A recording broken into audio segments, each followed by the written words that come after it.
From the moment Franklin lifted his glass, I sensed what was coming. He always chose his moments with precision loud enough for everyone to hear, that timed so perfectly that no one would dare interrupt him. The long dining table fell silent before he even spoke. "Hannah," he boomed, his voice echoing off the polished walls. "A woman like you should be grateful anyone lets you stay under this roof. Scrubbing toilets is all you've ever been good for." The silverware rattled as he laughed, a deep, mocking sound that filled every corner of the room. Beside him, Celia tapped her fork rhythmically, the gesture dripping with irritation, the kind usually reserved for something beneath her notice. "He's right," she added smoothly. "No one needs a useless old woman weighing down this family." Their words struck me harder than any slap could.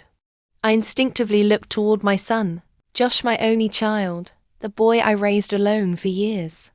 But he didn't meet my eyes. He stared at his plate as if he couldn't bear to acknowledge the humiliation happening right beside him. A child's silence wounds more deeply than an enemy's insult. Franklin noticed the way Josh avoided me, and he leaned back with a triumphant grin. "See? Even your own son is ashamed of you." My hands trembled beneath the tablecloth, hidden from view. Fear was something I had learned to tuck away quietly. Franklin thrived on seeing it. The more pain he saw, the more powerful he felt. But the hurt sank deeper. It wasn't just tonight. It was years of false stories, twisted truths, and lies whispered into my son's ears. Lies crafted to make him doubt the very mother who raised him. Franklin's cruelty didn't begin with my age or my presence in his house. No, it began years earlier, long before Thomas, my husband, died. When Thomas suffered a mild stroke, he hid it, terrified of becoming a burden. Instead of confiding in me, he trusted the wrong person. Franklin, his old friend. And Franklin twisted that trust like a knife. "Your mother neglected your father," he told Josh. "She let him die because she only cared about herself." I never knew Franklin had said such a thing, never knew the poison he fed my son until the damage had already sunk its claws deep. Celia watered those lies every chance she got, planting doubt until it grew into a forest that shut out every memory Josh once had of the mother who worked 2 jobs and cared for a sick husband. They created a version of me that suited them. Incompetent, careless, unworthy. And Josh, grieving, impressionable Josh, believed them. But what Franklin didn't know was that his greatest weapon, his lies, were built on a foundation that was about to crack. And I was about to learn a truth he feared more than anything. Franklin liked to pretend his hatred was rooted in morality, that he disapproved of me because I was weak or irresponsible. But the truth was far uglier. His cruelty came from fear. A fear he had carried for years. A fear my husband, Thomas, unknowingly planted in him long before either of them left this world behind. Thomas had been a generous man, too generous at times. When Franklin begged him for help after a disastrous investment, Thomas loaned him money he never told me about because he didn't want to weigh my heart down with worry. But he kept proof of every dollar. And in one early version of his will, a small handwritten note waited like a ghost in the margins. "Hannah knows what you did." Franklin discovered that note after Thomas died. And from that day forward, he lived with the quiet terror that I, the woman he loved to belittle, held the power to expose him. So he rewrote the story, twisted it into something that painted him as noble and me as a burden. And Josh, drowning in grief and confusion, accepted the version that hurt the least. After Thomas died, those lies grew claws. Celia amplified them. Every whisper became proof. Every frown became a weapon. "Your mother always acted like a victim," she would tell Josh. "People like her ruin families."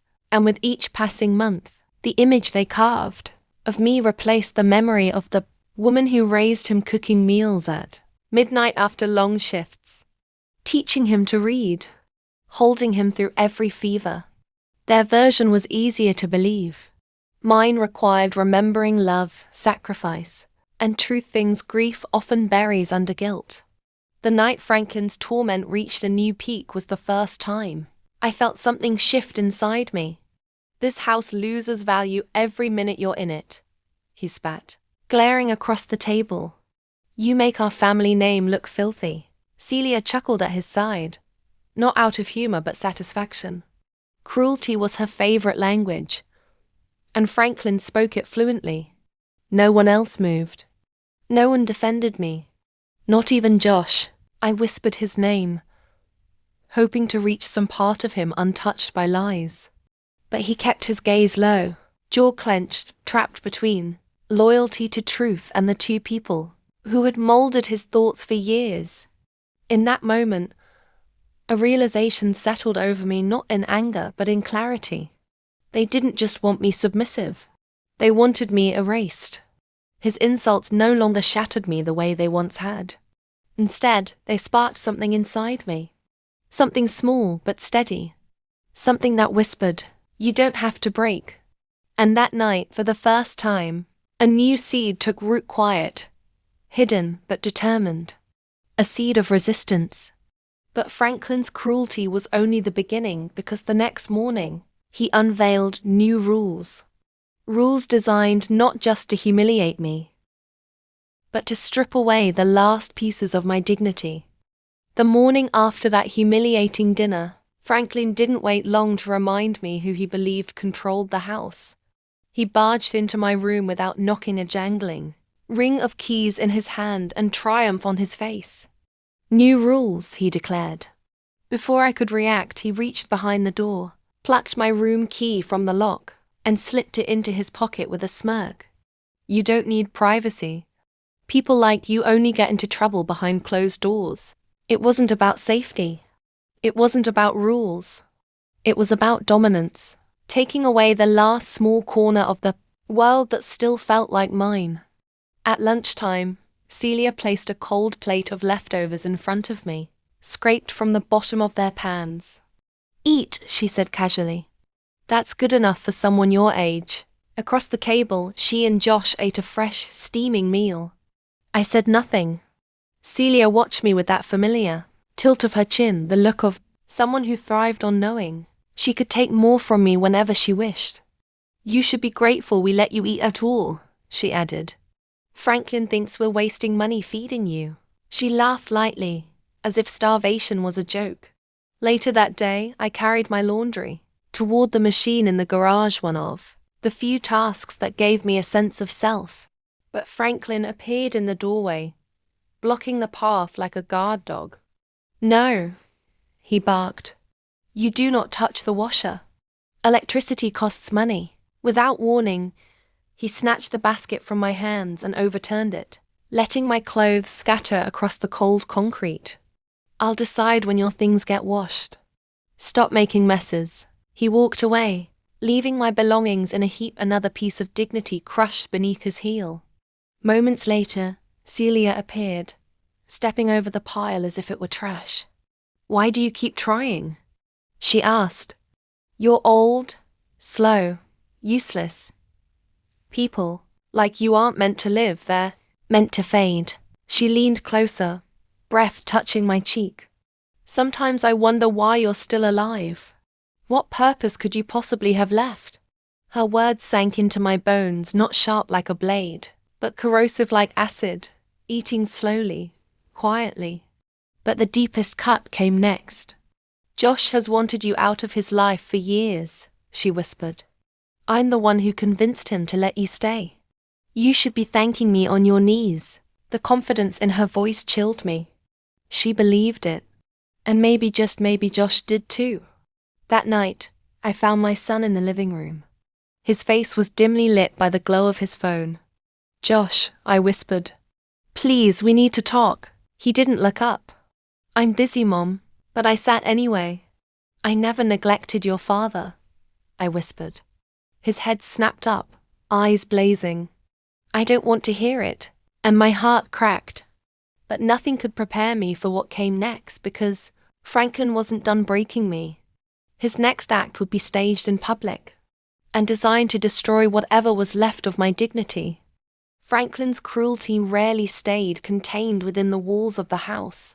Humiliating me privately was no longer enough for him. He needed an audience. He needed witnesses who would nod, agree, and feed his ego while my dignity was stripped layer by layer. That opportunity arrived during a weekend, gathering at the house a small get-together with neighbors, business friends, and people who admired Franklin's charm without ever seeing the rot beneath it. I had spent the morning quietly drifting from room to room, trying to stay out of everyone's way. My body ached, and my mind felt fragile, but silence had always been my shield. If I made myself invisible, perhaps the storm would pass. But storms don't pass when they're called by name. "Henna," Franklin shouted from across the living area, his voice booming loud enough for the entire group to hear. I froze. Dozens of eyes turned toward me. I swallowed and walked over slowly, praying he wanted something simple: a glass of water, a towel, anything that wouldn't end in humiliation. But Franklin's grin told me I was hoping for too much. He held out a pile of muddy shoes, men's boots, women's heels, sneakers, all covered with dirt from the rain outside. "Clean these," he said loudly, shoving them into my arms. "Do it right here so everyone can watch." A wave of heat spread across my face. My hands trembled around the shoes, their mud smearing onto my dress. Someone laughed softly. Someone else whispered. I bent down because I had no choice. My knees touched the cold floor. The voices around me buzzed like flies. "Look at her," Celia said behind me. "She should be grateful she has something useful to do." I kept my head low, blinking away tears that burned like salt. My fingers scrubbed helplessly, clumsily. Mud smeared more than it disappeared. Franklin leaned closer to the guests. "She lives here for free," he said loudly. "Least she can do is work for it." A few people nodded. Some looked away. No one stopped him. The shame was suffocating, but something unexpected happened in that moment. As I knelt there on the floor, scrubbing away at the dirt like a desperate servant, I caught a glimpse of Josh standing near the doorway. His expression was conflicted, eyes darting between Franklin's smug grin and my trembling hands. And for the first time in years, I saw doubt in his face. Real doubt. As if something inside him was finally beginning to question the story. He had been fed for so long. But the moment was fragile, barely forming before it shattered. Because Franklin noticed Josh looking at me. And Franklin never let anyone slip from his grip. He stormed over, grabbed my arm harshly, and hauled me upward like a rag doll. "She's embarrassing this family," he hissed. "She'll never change." His hand squeezed tighter. And then his voice rose so loudly that the entire room fell silent. "She doesn't belong here." But what Franklin didn't know was that someone else in that room had been watching, and what happened next would become the first crack in the prison he built around me. The crack that would change everything. When Franklin yelled that I didn't belong in the house, the room froze. Conversations died mid-sentence. Glasses paused halfway to lips. Every face turned toward us as if they were watching a scene they weren't sure they were allowed to acknowledge.